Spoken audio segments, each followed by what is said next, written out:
Channel Hindi नव गुरु में आपका स्वागत है। आज हम श्लेष अलंकार के बारे में चर्चा करेंगे और इसके भेद, उपभेद, इन सब पर विस्तार से हम आज चर्चा करने वाले हैं। तो श्लेष अलंकार, सबसे पहले श्लेष अलंकार का मतलब क्या है? अलंकार यानी गहना, लेकिन श्लेष का मतलब क्या हुआ? कई परीक्षाओं में श्लेष का अर्थ भी पूछा जाता है। श्लेष का अर्थ होता है चिपका हुआ। श्लेष का अर्थ हो गया चिपका हुआ। इसका मतलब है एक शब्द है, उस एक शब्द के अनेक अर्थ हैं। एक भी हो दो भी हो सकते हैं, तीन भी हो सकते हैं, ज्यादा भी हो सकते हैं। यानी एक शब्द के अनेक अर्थ अगर हो तब वहां पर श्लेष अलंकार होता है। यमक में श्लेष में एक अंतर है। यमक में कोई शब्द जितनी बार आता है उतनी बार उसका अर्थ अलग हो जाता है। यानी किसी शब्द की अलग अर्थ में आवृत्ति यमक है। लेकिन अगर कोई शब्द एक ही बार आया है और अर्थ शक्ति के कारण, किसी और परिस्थिति के कारण उस एक शब्द के ही एक से अधिक अर्थ प्रकट हो रहे हो, तब वहां पर श्लेष होता है। छोटा सा उदाहरण देता हूं मैं, देखिए आपको। सारंग ले सारंग चली कर सारंग की ओट। पहले तो यह समझिए आप, सारंग ले सारंग चली कर सारंग की ओट। सारंग ले दीपक लेकर सारंग यानी एक युवती चली कर सारंग की ओट। दीपक को अपने आंचल की ओट में लेकर एक युवती जा रही। तो यहां पर सारंग शब्द एक, दो और तीन बार आया है और तीन बार उसके तीन अलग अलग अर्थ हैं। इसका मतलब हुआ कि एक शब्द की अनेक अर्थ में आवृत्ति, और जब एक शब्द की अनेक अर्थ में आवृत्ति होती है तब वहां होता है यमक अलंकार। एक शब्द की अनेक अर्थ में आवृत्ति हो तब वहां पर होता है यमक अलंकार। श्लेष इससे अलग है। जैसे पंक्ति यहां पर लिखता हूं मैं, बलिहारी नृप कूप की गुण बिन बूंद न देई। बलिहारी नृप कूप की गुण बिन बूंद न देई। नृप और कुआ ये दो चीजें हैं, ये बिना गुण के बूंद भी नहीं देते। जब हम नृप की बात करते हैं तो नृप से कुछ पाने के लिए हमारे अंदर गुण होने चाहिए, हमारे अंदर कोई विशेषता होनी चाहिए। तो नृप के संदर्भ में गुण शब्द का अर्थ हो गया विशेषता, गुण, सद्गुण या कोई कला। कूप यानी कुआं, कुएं के लिए, कुएं से कुछ पाने के लिए हमारे पास गुण यानी रस्सी होनी चाहिए। तो देखिए ये गुण शब्द एक ही बार आया है। यहां पर सारंग शब्द तीन बार आया था और उसके तीन अर्थ थे। यहां पर गुण शब्द एक बार आया है और उसके दो अर्थ हैं। तो अंतर हो गया स्पष्ट। यमक में शब्द की अनेक अर्थ में आवृत्ति होती है और श्लेष में एक ही शब्द के अनेक अर्थ निकलते हैं, यानी शब्द की आवृत्ति नहीं होती है। तो पहली तो बात ये थी, श्लेष को समझने से पहले यमक को समझना। हालांकि मेरा यमक अलंकार का वीडियो मैंने पहले अपलोड कर दिया है, फिर भी यहां उसका उल्लेख करना जरूरी था।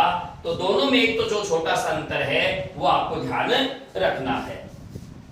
अब बात करेंगे हम श्लेष अलंकार की। तो देखिए श्लेष अलंकार अर्थ हो गया इसका चिपका हुआ। इसका मतलब हुआ है कि एक शब्द के प्रसंगवश अनेक अर्थ प्रकट हो तो वहां श्लेष अलंकार होता है।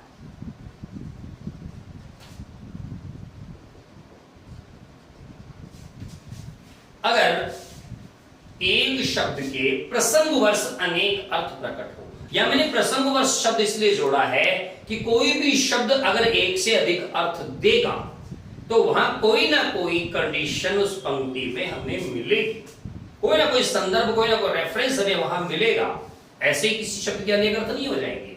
कैसे मिलेगा, आइए मैं आपको बताता हूं। जैसे एक पंक्ति लिखता हूं मैं, सुबरन को ढूंढत फिरे कवि कामी अरु चोर।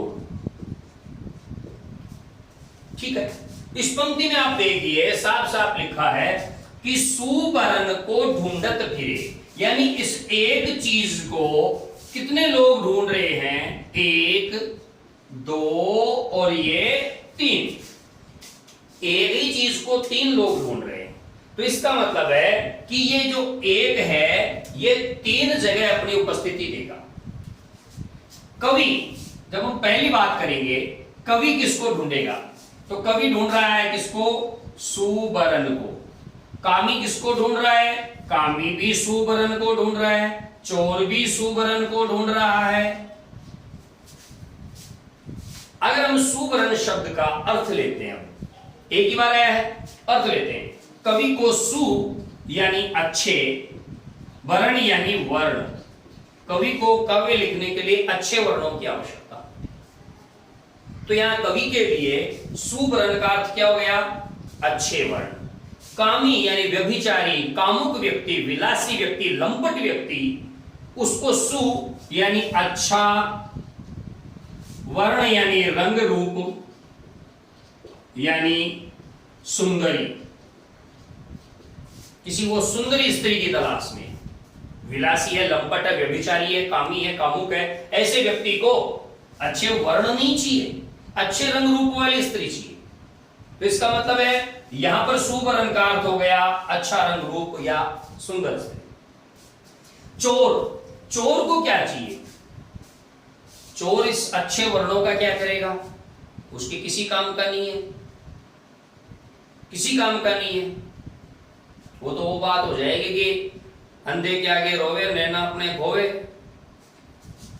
चोर को क्या चाहिए, सुवर्ण। सुवर्ण शब्द को तद्भव से तत्सम में बदलते हैं तो ये होता है सुवर्ण, और सुवर्ण कहते हैं सोने को, गोल्ड। चोर को सोना चाहिए।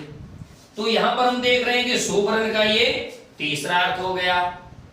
तो इस प्रकार जब हम इसकी विशद विवेचना करते हैं तब हमें पता लगता है कि एक सुवर्ण के यहां पर 3 अर्थ हैं, और सुवर्ण शब्द एक ही बार आया है, क्योंकि एक से ज्यादा बार आता तो यमक हो सकता था।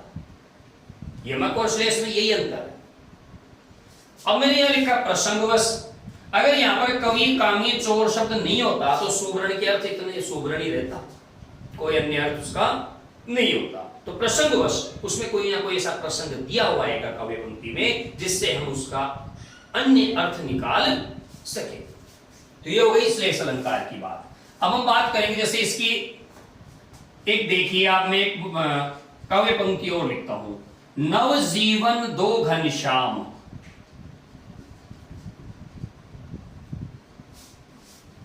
नवजीवन दो घनश्याम। अब नवजीवन और घनश्याम इन दोनों शब्द पे देखिएगा, अलग अलग करते हैं। नव जीवन यानी नया जीवन, और घनश्याम को हम लेते हैं घनश्याम यानी कृष्ण। ये हो गया इसका एक अर्थ। अगर हम इस नवजीवन को नव जीवन अर्थात जल, जीवन का एक अर्थ जल भी है, जल अर्थ लेते हैं तो फिर घन श्याम यानी काला बादल। तो यहां पर इसका अर्थ बदल गया, शब्द एक ही बार आया है, ये भी एक बार आया है, ये भी एक बार आया है, लेकिन एक बार शब्द आने पर उसके दो दो अर्थ निकल रहे हैं। तो इसका मतलब है कि यहां पर भी श्लेष अलंकार।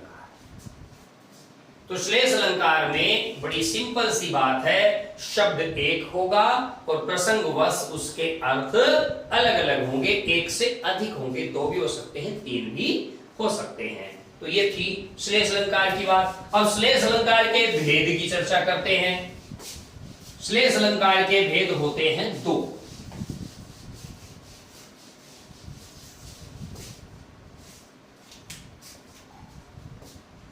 दो भेद कौन कौन से? पहला अभंग श्लेष और दूसरा सैभंग श्लेष। पहला अभंग श्लेष, दूसरा सैभंग श्लेष। हम बात करते हैं पहले की, अभंग श्लेष मतलब किसी शब्द के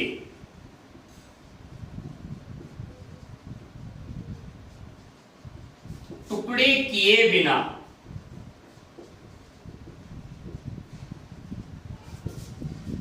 अनेक अर्थ प्रकट हो,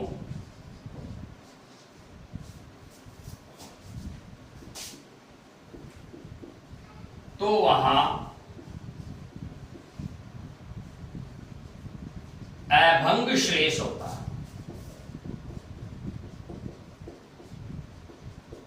इसका मतलब अब तक जो उदाहरण हमने देखे, हमने किसी के भी टुकड़े नहीं किए, टुकड़े नहीं किए तो इसका मतलब वो अभंग श्लेष थे। फिर भी हम चर्चा करते हैं,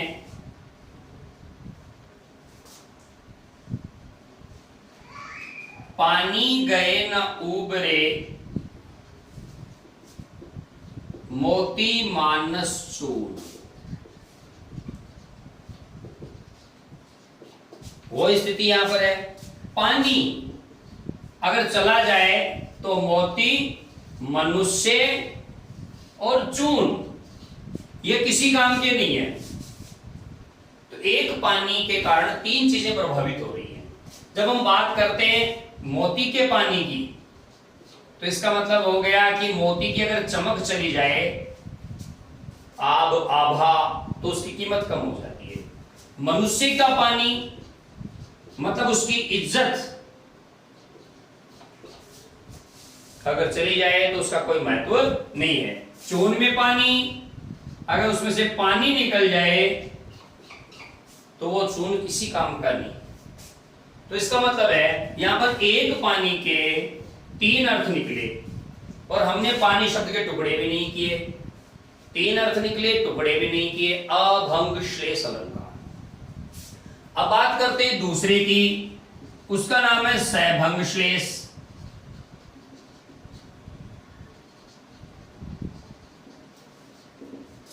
इसका मतलब है एक से अधिक अर्थ निकालने हेतु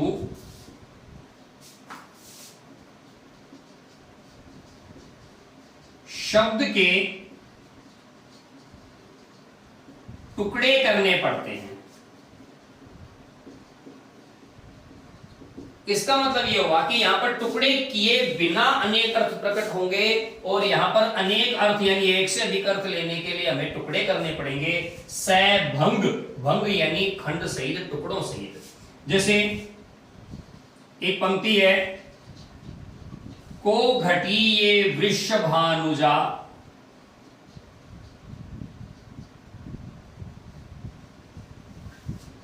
वे हलधर के वीर, को घटी ये वृषभानुजा वे हलधर के वीर। अब यहां पर देखिए वृषभानुजा, इसके टुकड़े करते हैं हम, वृषभानुजा, और दूसरा संधि विच्छेद करते हैं वृषभ अनुजा। जब हम वृषभानुजा की बात करते हैं तो ये हो गई राधा रानी, वृषभानु की पुत्री, और जब वृषभ अनुजा की बात करते हैं तो ये हो गई गौ माता। तो इस शब्द के टुकड़े करने पर हमें दो अर्थ मिले। अब यहां पर दूसरा शब्द है हलधर। हलधर का मतलब जो हल को धारण करता है बलराम, और जो हल को धारण कर खींचता है वो बैल।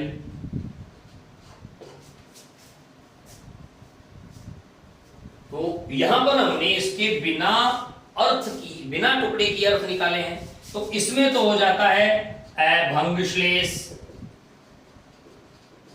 और यहां पर हमने इसके टुकड़े करके दो अर्थ निकाले हैं, तो यह हो जाता है सैभंग श्लेष।